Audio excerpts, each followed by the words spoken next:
ว่าพี่น้องเนาะก็เป็นจุดหนึ่งเนาะที่เขาเจ้ามักมาขี่พารามอเตอร์เนาะอ้อมผาแล้วก็ชมบรรยากาศที่ว่าอ่าธรรมชาติที่ว่าเป็นกันทุ่งนาเนาะพี่น้องโอ้จะได้ภาพที่ว่างามหน่อยเดี๋ยวเนาะพี่น้องเนาะเดี๋ยวบ่าวแพงจะถ่ายให้ทุกคนได้เบิ่งแต่ว่าจุดที่เขาเจ้ามักมาขี่พารามอเตอร์พี่น้องจะเป็นภาพที่ว่างามเลยพี่น้องนะเดี๋ยวบ่าวแพงจะถ่ายให้พี่น้องได้เบิ่งเนาะพี่น้องจะเห็นนักท่องเที่ยวถ้าว่าขาไปราคากับร้ายพี่น้องเที่ยวเจ้าเริ่มทยอยไปลองเรือได้พี่น้องราคาเจ้าจะมาขี่พารามอเตอร์ขี่บอลลูนพี่น้องไงเดี๋ยวจะไปถ่ายให้ทุกคนได้เบิ่งเนาะจะเป็นภาพบรรยากาศที่ว่ายามแล้งพี่น้อง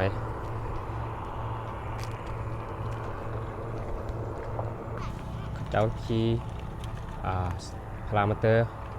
อยู่ที่ว่าจุดบ้านห้วยแย้พี่น้องเดี๋ยวจะถ่ายแต่ว่าอยู่ทางด้านในเนาะพี่น้องจะเป็นทางเดินหรือว่าพระเจ้ากำลังจะขี่พารามอเตอร์นะพี่น้องจะมีนักท่องเที่ยวนักกำลังรอท่ากาลาเนี่ยพี่น้องจะเป็นภาพที่ว่าบรรยากาศที่ว่าพระเจ้ากำลังรอท่าลูกค้าพี่น้องจะพระเจ้าเป็นนักขับนักบินพระเจ้าจะมีพระเจ้ามาแต่ไทยพี่น้องคนไทยเนาะแต่ว่าพระเจ้าเป็นนักขับพี่น้องโอ้พระเจ้าให้บริการดีพี่น้องในการขี่พารามอเตอร์นี่พี่น้องก็ประมาณ1.2 ล้านได้15 นาทีที่พระเจ้าสถานที่พระเจ้าขี่พารามอเตอร์นะพี่น้องเนาะเดี๋ยวจะน้อยเนาะดีว่าแขกนักท่องเที่ยวมาเดี๋ยวจะถ่ายบรรยากาศที่ว่าพระเจ้าขึ้นพารามอเตอร์พี่น้องตอนนี้นะพระเจ้ากำลังจะว่าเสกให้ความปลอดภัยแล้วก็จะว่าพระเจ้าจับปะแบบนี้แหละนะจะว่ามาให้เสือกมันพันกันพี่น้องโอ้จะว่าง่ายเนาะจะว่ากว้างพี่น้องน้อย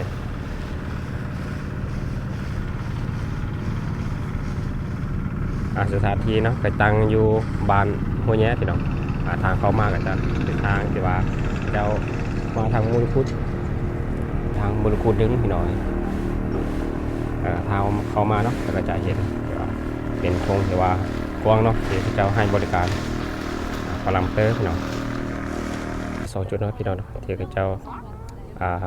มี2เดินเนาะที่เจ้าให้บริการแต่ว่าขี่พารามอเตอร์ได้พี่น้องจะมีนักท่องเที่ยวจะเป็นต่างประเทศนะเจ้าแบบว่ารอท่าในการจะขึ้นพารามอเตอร์พี่น้อง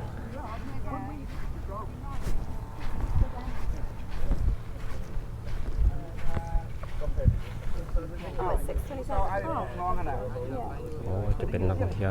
มีมือซ้ายเป็นโอ้ว่าน่าหักหลายเนาะ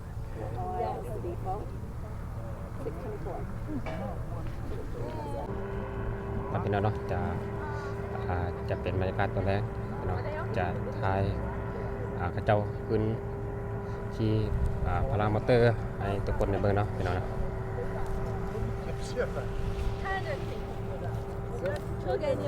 จะมีนักท่องเที่ยวจะว่าหลากหลายประเทศที่ว่าเขาเจ้ามาที่พารามอเตอร์เนาะแล้วว่าโอ้หลายเลยเนาะจะเป็นประเทศฝรั่งประเทศคนจีนจะประเทศไทยเขาเจ้าก็มาหลายที่เนาะเขากำลังเกี่ยวนะสวัสดิ์สบัดบอกให้เสือกที่ว่ามันพันกันเนาะปูนึงเนาะจะเป็น1.2 ล้านพี่น้องในการขี่พารามอเตอร์แต่ว่าได้ประมาณ15 นาทีเนาะแต่ว่าบริษัทตัวที่เบาแพงท่านี่จะจับแพงหรือว่าน้อยสำหรับแต่ว่าบริษัทตัวที่ว่ากายมานะพระเจ้าจะประมาณ1.2 ล้านพี่น้อง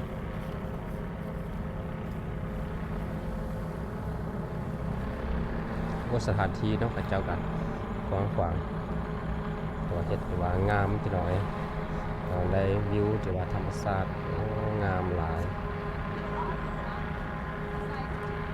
ส่วนหลายก็จะแม่นมีแต่ว่านักท่องเที่ยวที่ว่าเป็นต่างประเทศเนาะยุโรปเนาะจะเอามาขี่พารามอเตอร์ยาสถานที่ก็อยู่เมืองเวียงพี่น้องครับบ้านพ่อแย่เนาะ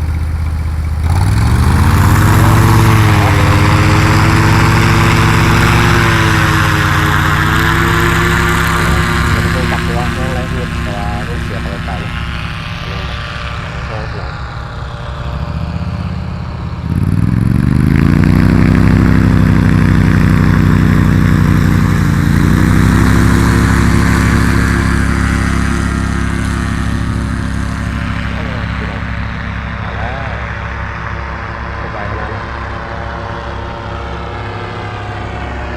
จากที่ออกไปออกมาแล้วก็ชมว่าบรรยากาศของทิวทัศน์เนาะหรือว่าเมืองเขาเวียงเนาะ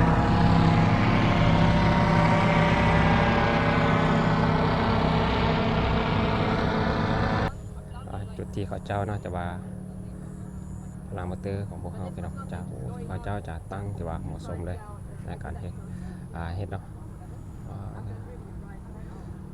เพราะว่าได้วิวแล้วก็ได้ปูได้ผา360องศาได้พี่น้อง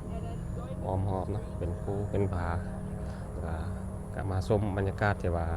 จุดที่ว่าตะเวนตกก็งามพี่น้องจะมีทุ่งนาเนาะเดี๋ยวเจ้าเห็นให้เห็นนาไปพร้อมพี่น้องจะเป็นเดินที่ว่ากว้างขวางจะเป็นบริษัทคนจีนเนาะตัวนี้เนาะพี่น้องเนาะแต่ว่าอยู่มอกัดก็มี2บริษัทเนาะแต่ว่าเขาเจ้าให้บริการขี่พารามอเตอร์หน่อยพี่น้องเขาเจ้ากำลังให้นักท่องเที่ยวขึ้นแล้วพี่น้องตอนนี้เนาะ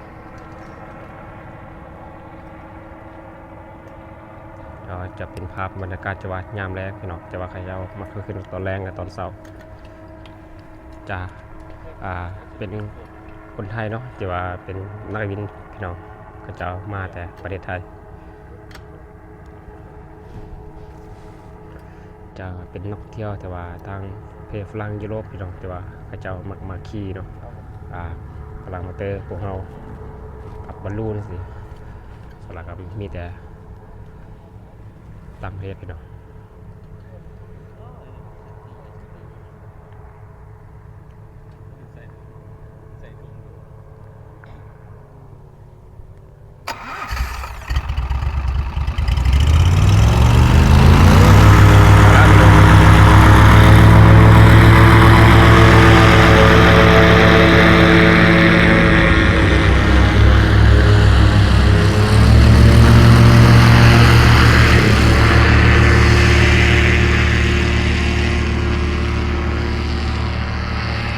จะไว้ได้คุณน้อยแต่ว่าพระเจ้าขับเนาะ